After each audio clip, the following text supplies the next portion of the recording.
the monkey's paw.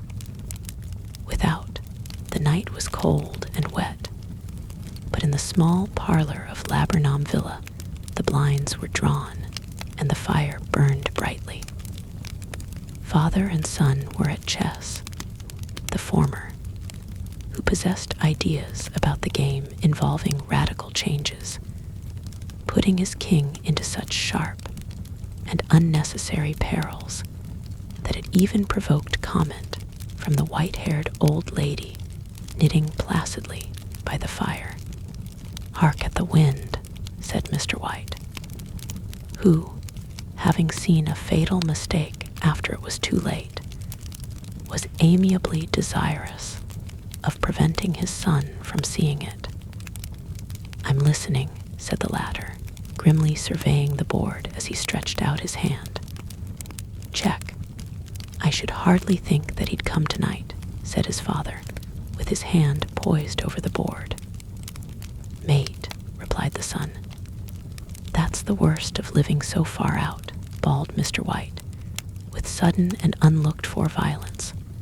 "Of all the beastly, slushy, out-of-the-way places to live in, this is the worst.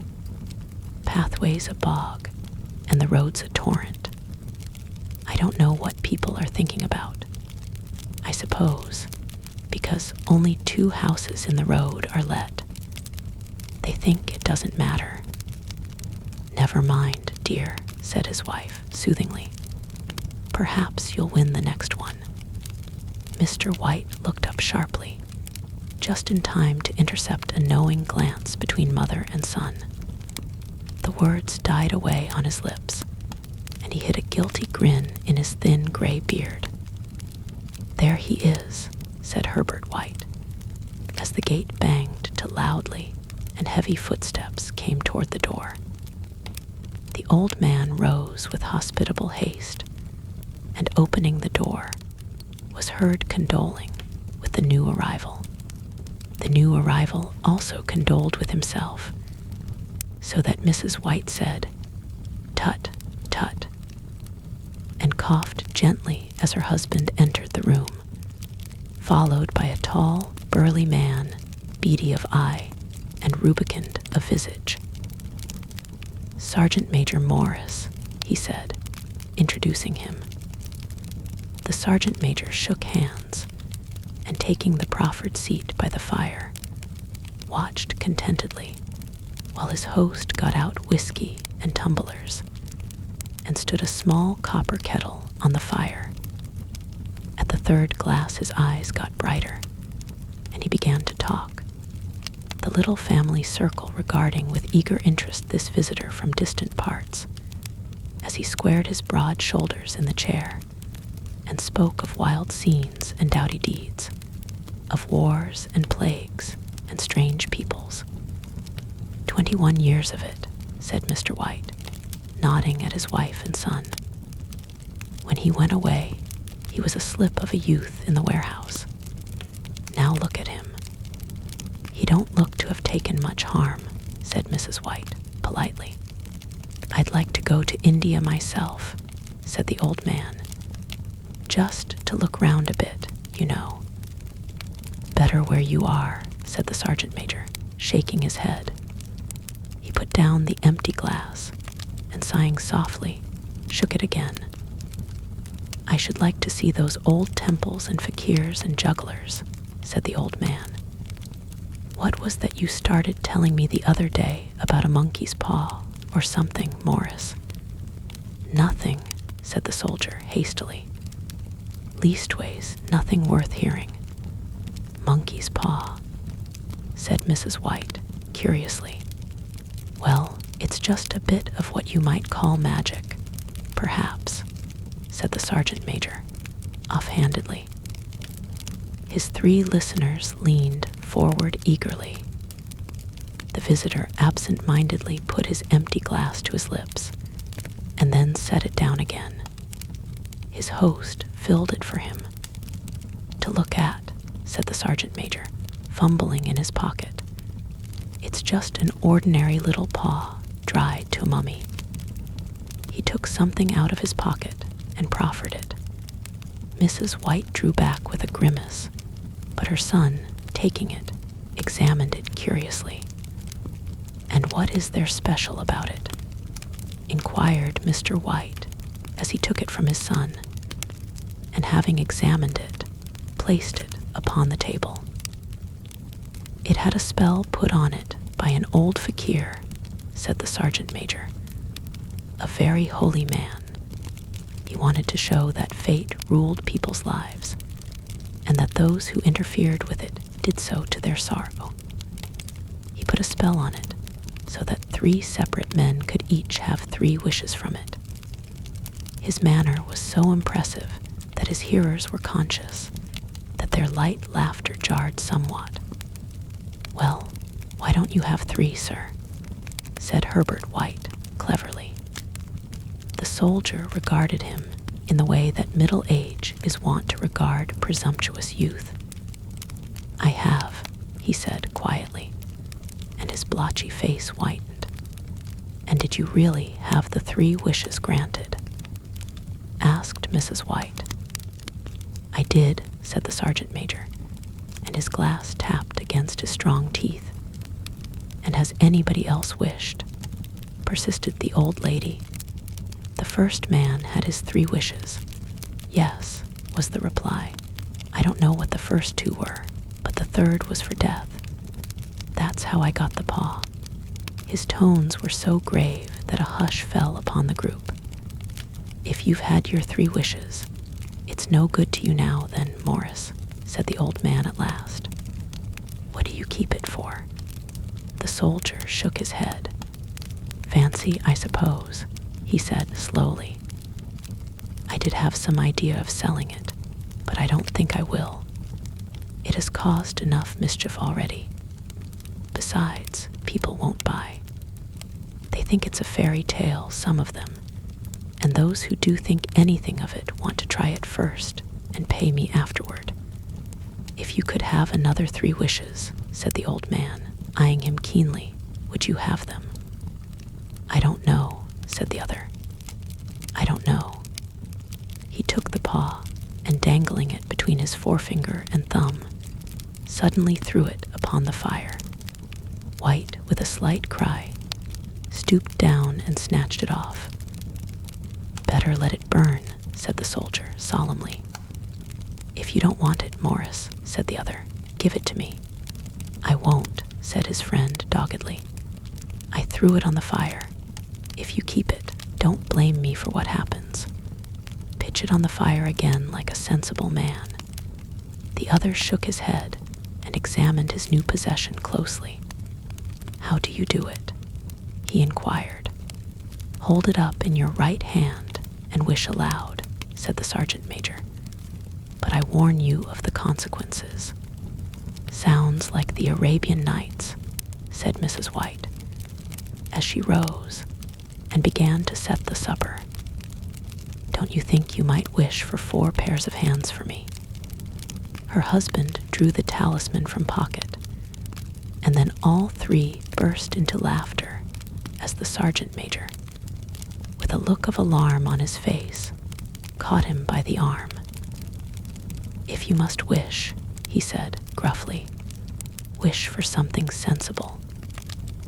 Mr. White dropped it back in his pocket, and placing chairs, motioned his friend to the table.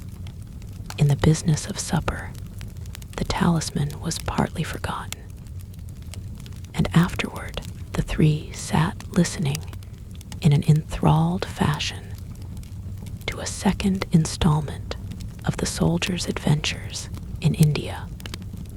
"If the tale about the monkey's paw is not more truthful than those he has been telling us," said Herbert, as the door closed behind their guest, just in time for him to catch the last train, "we shan't make much out of it."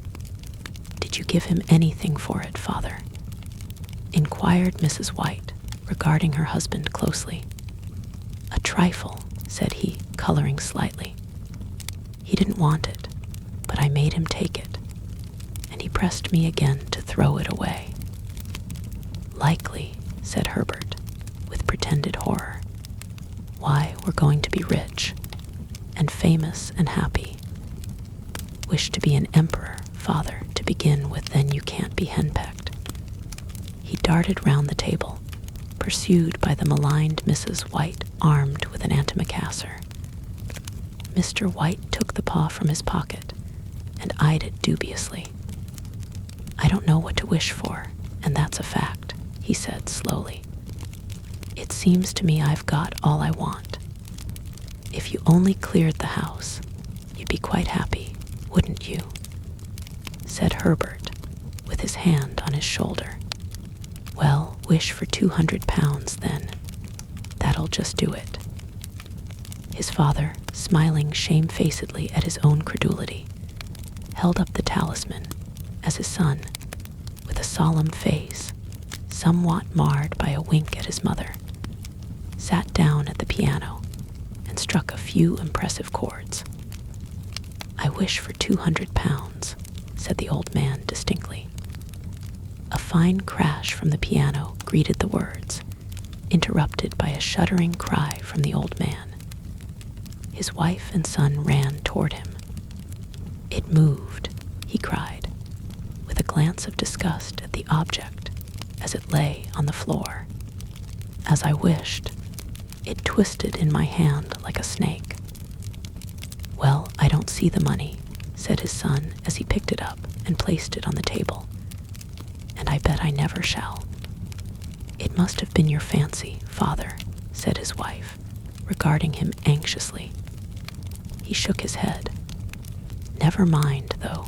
There's no harm done, but it gave me a shock all the same. They sat down by the fire again while the two men finished their pipes. Outside, the wind was higher than ever, and the old man started nervously at the sound of a door banging upstairs. A silence unusual and depressing settled upon all three, which lasted until the old couple rose to retire for the night. I expect you'll find the cash tied up in a big bag in the middle of your bed, said Herbert, as he bade them good night, and something horrible squatting up on top of the wardrobe, watching you as you pocket your ill-gotten gains. He sat alone in the darkness, gazing at the dying fire and seeing faces in it. The last face was so horrible and so simian that he gazed at it in amazement. It got so vivid that, with a little uneasy laugh, he felt on the table for a glass containing a little water to throw over it. His hand grasped the monkey's paw, and with a little shiver, he wiped his hand on his coat and went up to bed. In the brightness of the wintry sun next morning, as it streamed over the breakfast table, he laughed at his fears. There was an air of prosaic wholesomeness about the room which it had lacked on the previous night, and the dirty, shriveled little paw was pitched on the sideboard with a carelessness which betokened no great belief in its virtues. I suppose all old soldiers are the same, said Mrs. White. The idea of our listening to such nonsense. How could wishes be granted in these days? And if they could, how could £200 hurt you, father? Might drop on his head from the sky, said the frivolous Herbert. Morris said the things happened so naturally, said his father, that you might, if you so wished, attribute it to coincidence. Well, don't break into the money before I come back, said Herbert, as he rose from the table. I'm afraid it'll turn you into a mean, avaricious man, and we shall have to disown you. His mother laughed, and following him to the door, watched him down the road, and returning to the breakfast table, was very happy at the expense of her husband's credulity. All of which did not prevent her from scurrying to the door at the postman's knock, nor prevent her from referring somewhat shortly to retired sergeant majors of bibulous habits. When she found that the post brought a tailor's bill, Herbert will have some more of his funny remarks, I expect, when he comes home, she said, as they sat at dinner. I dare say, said Mr. White, pouring himself out some beer. But for all that, the thing moved in my hand, that I'll swear to. You thought it did, said the old lady soothingly. I say it did, replied the other. There was no thought about it. I had just what's the matter. His wife made no reply. She was watching the mysterious movements of a man outside, who, peering in an undecided fashion at the house, appeared to be trying to make up his mind to enter. In mental connection with the 200 pounds, she noticed that the stranger was well dressed and wore a silk hat of glossy newness. 3 times he paused at the gate and then walked on again. The 4th time he stood with his hand upon it, and then, with sudden resolution, flung it open and walked up the path. Mrs. White, at the same moment, placed her hands behind her, and hurriedly unfastening the strings of her apron, put that useful article of apparel beneath the cushion of her chair.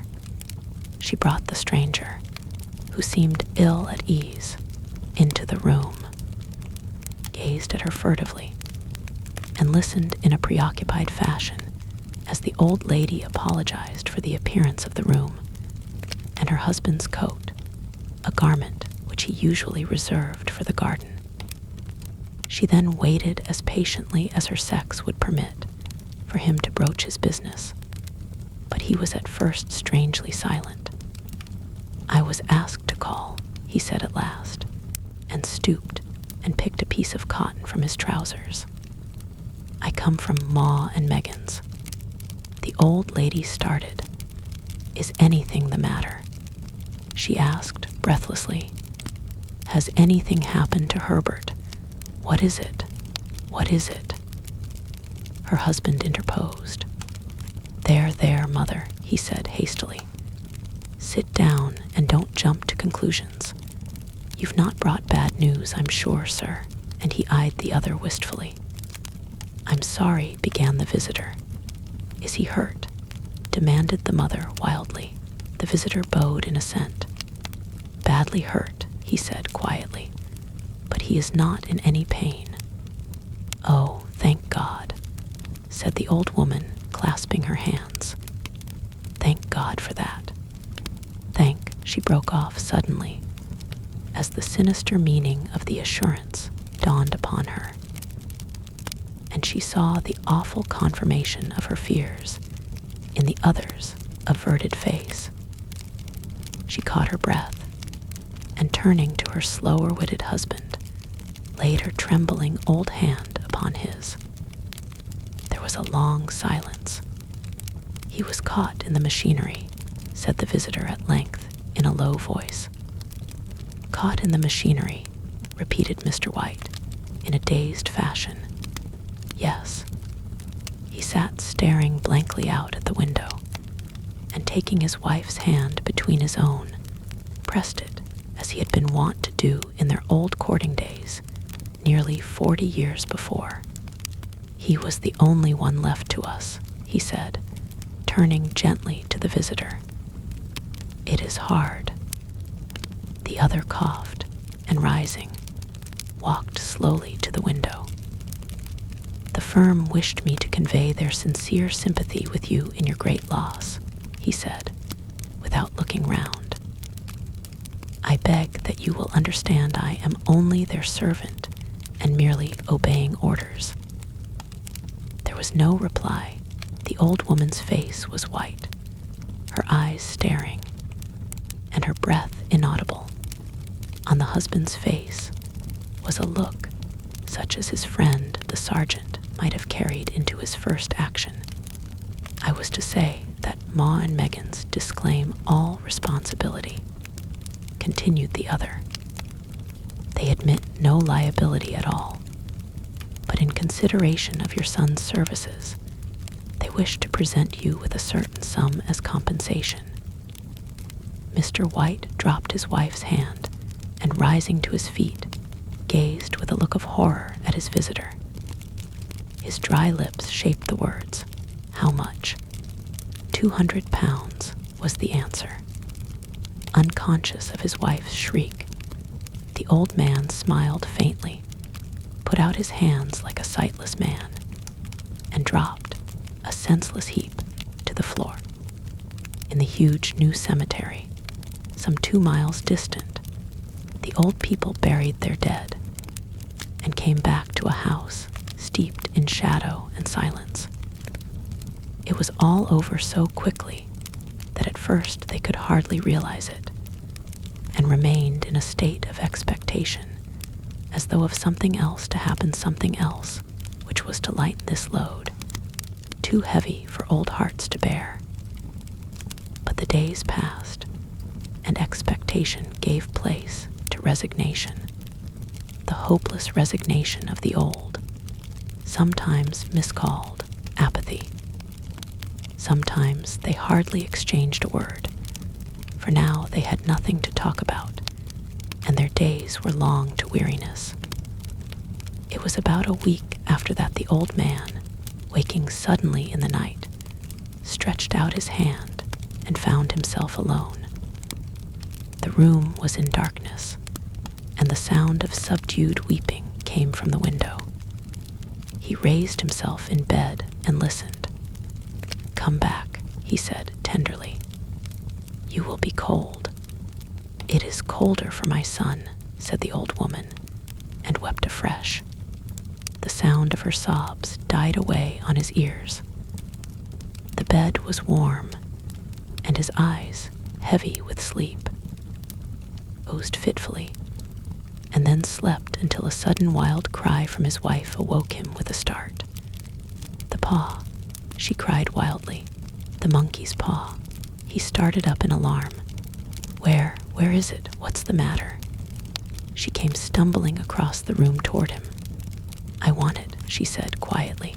"You've not destroyed it." "It's in the parlor on the bracket," he replied, marveling. "Why?" She cried and laughed together, and bending over, kissed his cheek. "I only just thought of it," she said hysterically. "Why didn't I think of it before? Why didn't you think of it?" "Think of what?" he questioned. "The other 2 wishes," she replied rapidly. "We've only had one." Was not that enough? He demanded fiercely. "No," she cried triumphantly. "We'll have one more. Go down and get it quickly and wish our boy alive again." The man sat up in bed and flung the bedclothes from his quaking limbs. "Good God, you are mad," he cried aghast. "Get it," she panted. "Get it quickly. And wish, oh, my boy, my boy." Her husband struck a match and lit the candle. "Get back to bed," he said unsteadily. "You don't know what you are saying." "We had the first wish granted," said the old woman feverishly. "Why not the second?" "A coincidence," stammered the old man. "Go and get it and wish," cried his wife, quivering with excitement. The old man turned and regarded her, and his voice shook. "He has been dead 10 days, and besides I would not tell you else, but I could only recognize him by his clothing. If he was too terrible for you to see then, how now?" "Bring him back," cried the old woman, and dragged him toward the door. "Do you think I fear the child I have nursed?" He went down in the darkness and felt his way to the parlor, and then to the mantelpiece.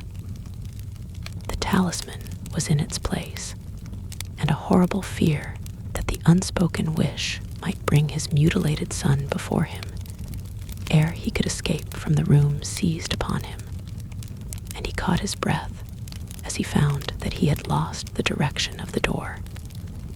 His brow cold with sweat, he felt his way round the table and groped along the wall until he found himself in the small passage with with the unwholesome thing in his hand. Even his wife's face seemed changed as he entered the room. It was white and expectant, and to his fears seemed to have an unnatural look upon it. He was afraid of her. "Wish," she cried in a strong voice. "It is foolish and wicked," he faltered. "Wish," repeated his wife. He raised his hand. "I wish my son alive again." The talisman fell to the floor, and he regarded it fearfully. Then he sank trembling into a chair as the old woman, with burning eyes, walked to the window and raised the blind. He sat until he was chilled with the cold, glancing occasionally at the figure of the old woman peering through the window. The candle end, which had burned below the rim of the china candlestick, was throwing pulsating shadows on the ceiling and walls, until, with a flicker larger than the rest, it expired. The old man, with an unspeakable sense of relief at the failure of the talisman, crept back to his bed, and a minute or two afterward, the old woman came silently and apathetically beside him. Neither spoke, but lay silently listening to the ticking of the clock. A stair creaked, and a squeaky mouse scurried noisily through the wall. The darkness was oppressive, and after lying for some time screwing up his courage, he took the box of matches, and striking one, went downstairs for a candle. At the foot of the stairs, the match went out, and he paused to strike another, and at the same moment a knock, so quiet and stealthy as to be scarcely audible, sounded on the front door. The matches fell from his hand and spilled in the passage. He stood motionless, his breath suspended until the knock was repeated. Then he turned and fled swiftly back to his room and closed the door behind him. A third knock sounded through the house. "What's that?" cried the old woman, starting up. "A rat," said the old man in shaking tones, "a rat. It passed me on the stairs." His wife sat up in bed listening. A loud knock resounded through the house. "It's Herbert," she screamed. "It's Herbert." She ran to the door, but her husband was before her, and catching her by the arm, held her tightly. "What are you going to do?" He whispered hoarsely. "It's my boy, it's Herbert," she cried, struggling mechanically. "I forgot it was 2 miles away. What are you holding me for? Let go. I must open the door. For God's sake, don't let it in," cried the old man, trembling. "You're afraid of your own son," she cried, struggling. "Let me go. I'm coming, Herbert, I'm coming." There was another knock, and another. The old woman, with a sudden wrench, broke free and ran from the room. Her husband followed to the landing and called after her appealingly as she hurried downstairs. He heard the chain rattle back and the bottom bolt drawn slowly and stiffly from the socket. Then the old woman's voice, strained and panting. "The bolt," she cried loudly. "Come down, I can't reach it." But her husband was on his hands and knees, groping wildly on the floor in search of the paw. If he could only find it before the thing outside got in. A perfect fusillade of knocks reverberated through the house, and he heard the scraping of a chair as his wife put it down in the passage against the door. He heard the creaking of the bolt as it came slowly back, and at the same moment he found the monkey's paw and frantically breathed his third and last wish. The knocking ceased suddenly, although the echoes of it were still in the house. He heard the chair drawn back and the door opened. A cold wind rushed up the staircase, and a long, loud wail of disappointment and misery from his wife gave him courage to run down to her side, and then to the gate beyond. The street lamp flickering opposite shone on a quiet and deserted road.